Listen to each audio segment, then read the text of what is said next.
প্রিয় ভিউয়ার্স, আজকে আমি আপনাদের দেখাবো মাইক্রোগ্রিন।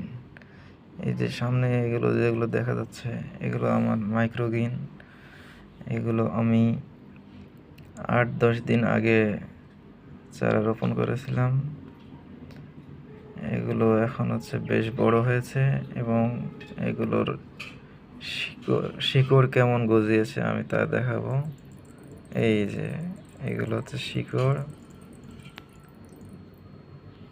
এগুলো আর 1 সপ্তাহ পর এগুলো আমাদের খাওয়ার উপযোগী হবে। এগুলোতে সাধারণ শাকসবজির তুলনায় কয়েক গুণ ভিটামিন থাকে।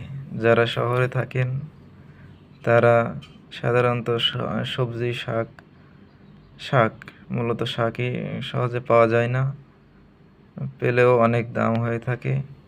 সেজন্য এই উপায়ে আপনারা হাইড্রোফোনিক পদ্ধতিতে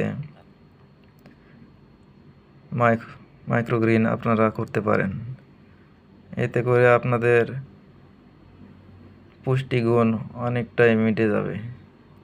এটা সালাদ করে খাওয়া যায়, কাঁচাই সালাদের সাথে মিশিয়ে খাওয়া যায়। এছাড়াও তরকারিতে দিয়ে রান্না করে খাওয়া যায়।